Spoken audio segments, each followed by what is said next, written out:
Hi parents. This is part 2 of the video on what do we do when a child says, would you write this for me? Basically, do we decide to write for the child? And in part 1, we talked about that I generally don't write for children, and there's lots of reasons for that. If I write for the child, it doesn't show me what they can do, which makes it hard to figure out what comes next. If I write it for the child, there's usually a big gap between conventional print and how the child would write it, and that skips them past developmental stages. And it often sends this message, it's unintended, but the message, oh, your writing's not good enough. I'm not comfortable with your approximations of writing, which isn't really the message we want to send. No one means to send that, but it's sometimes the unintended message. So then we have to think about, well, what do we do when a child says that, right? If I'm not going to write for them, what do I do instead? And so one of the things that we would say is, oh, write it the best you can. Which is a pretty powerful way to think about this, because it really we have to attack that on two ways. So when I'm saying write it the best you can, I'm really attacking the disposition end of this. It's okay that you're 4 or 3 or 5 and that you can't write everything, right? When I ask young children and I say, oh, should you be able to spell every word perfectly? The most common answer I get is yes, right? We need to communicate to children that them doing it the way they can, the best they can, is perfectly fine. Really, what else could they do but write it the best they can? So I constantly have to attack the disposition end of it to be comfortable with your approximations, which means I have to be comfortable with their approximations as well. But that's not enough. I have to attack it on the skill end also. So I have to be able to show them what they can do. I have to show them how to get words in their books. And so I do this often in preschool and kindergarten classes early in the year, where I'm teaching students all the different ways they could get words in their books. And in part 1, we looked at the stages of word-making development. And so we need to be able to think about just showing them how to do that. So in my book about my dog Milo and the squirrel, this time our dog Milo chased after this squirrel, right? I would, if I was going to use this in a preschool class, I would just show them how I'm getting words in my books, right? And not how I'm actually, let me say it correctly, not how I'm getting words in my book, but let me show you the ways that 4-year-olds get words in their books. I don't pretend to do something that I can't do. I don't pretend to not be able to do something that I can actually do. So instead I'll phrase it as, oh, let me show you what 4-year-olds do. Let me show you what preschoolers do. Let me show you what 3 and 5-year-olds do. So we just would do it like this. Let's say in my book, right? Let's say I wanted to write the word tree, because I have the tree that the squirrel's on over here. So I'm going to say, oh, let me show you. There's different ways you could write tree. You could write tree like this. Maybe you would use scribble writing like this. And I would just show them, right? I'm doing right in front of them saying, oh, look, you could just do it like this. You could make those marks for your words. That's fine. You could do that. That would be way better than having no words at all, right? Another thing I could say, though, is I'll show them, another way that students get words in their books is that they'll write some letters. Might be letters they know, letters in their name, just they'll write some letters. If I was in a classroom, I'd use an alphabet chart. You could look at the alphabet chart to pick some letters to write. But instead we'd say, oh, one of the ways you could write tree would say, oh, maybe I'll write an X and an O, maybe a Z. And then I'll say to children, now, does that really spell tree? No, it doesn't really spell tree. And is that okay? If you're 4, can you write tree like that? Right?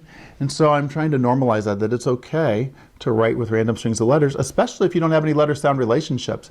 And random strings of letters would be way better than scribble writing, right? Because they're at least getting practice forming letters. But then I would say, another way you could get words in your book is you could say the word slowly and write the sounds you hear.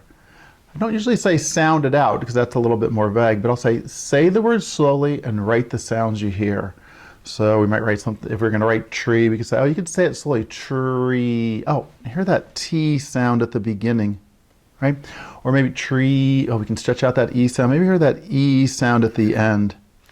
And so I'll write T and E for tree maybe, right? Could just be one sound, however many sounds you want. But I'll say, is that really how to spell tree? No, look, tree has an R in there that's hard to hear. Tree has another E that you really can't hear, right? And so, and we'll say, look, you can write it any of those different ways, okay? And if I was going to write leash, we'd do the same thing. We'd stretch out leash. Oh, if I was going to write leash, I could use scribble writing. I could use some random letters and say, oh, maybe I'll write A and M and T, or maybe I'd write it this way. We could say, oh, I hear that L sound at the beginning of leash. Right? And I'm showing students that they could write it any of those ways. Those are strategies for getting words in their books. They could use scribble writing, they could use random letters, they could say it slowly and write the sounds they hear. Right? So they could do it in any of those ways. And if I do that, that's giving them some options. And early in the year, I'll show them all those ways, but then, as soon as a child can do one, I'm always thinking about how do I start to move them to that next spot. They might plateau at one of those areas for a while. I'm just thinking about how to get them to that next spot down the road. Okay? So if I say write it the best you can, that helps them realize that that's okay, just that disposition towards writing, right? That disposition towards being comfortable with their approximations. And I can show them some things that they, how they could get words in their books. Okay? Another thing that I could say is I could say, oh, pretend to write some words, right? That's what scribble writing, random strings of letters is in many ways. And sometimes people feel uncomfortable with that word pretend, right? I'm not trying to minimize their writing and say, oh, that's just pretend writing. But pretending is that pre-tendency. It's the beginning part of doing that, doing something. And so pretending is just fine. Young children pretend to do all sorts of things. They pretend to be firefighters, and they pretend to be a princess, and they pretend to do all sorts of different things. They certainly, if I say, oh, pretend, you could pretend to put words in there.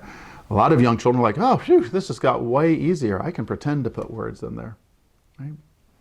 Another thing I could say is if it's a word somewhere in the house, somewhere at school, I could say, oh, you know, you can find that word somewhere. The only thing, and copy it. The only thing I have to be careful of is that they aren't only writing words that they can find. And that's happened sometimes. I'll see children's books a child's books that they're making, and they'll just have the word mom and dad and love in there, even though that's not what's in their pictures at all. I want to make sure they're writing the words they want and spelling them the best they can, or writing them the best they can, that they don't have to be able to find that word. But if there's a picture of their mom and the word mom is somewhere nearby, or they know how to write it, then certainly they could write that. So say it the best you can, pretend to put words in, pretend to write, find that word somewhere. Those will all be ways of things that I could say when they ask me to write for them. And the key is that those are all things that help support independence, help support children in being able to put words in their books all on their own. The last thing about this is just that I know that some of you have children who are perfectionists, who want everything spelled correctly. I know those children well. I have 4 children. One of our twin daughters is that way. She wanted, even at a young age, wanted everything done perfectly. I'm not trying to undo that. That's part of her personality. She'll always be that way to an extent. But I'm also not feeding into it. And so it took our daughter Natalie a long time to get to the point where she would finally say, all right, I'll just write it in my best 4-year-old way. Which, if you think about it, what else could she do other than write it the best she could as a 4-year-old on that day? And then once they're doing that, we can always help them get a little better at it. So I hope that helps in thinking through that, especially as children are writing at home. Don't forget that you can subscribe to Parent to get all the videos. And you can, if you go to the website author2author.org to the Parent Resources section, you can find links to all the videos there, including part 1 of this video. Thanks so much.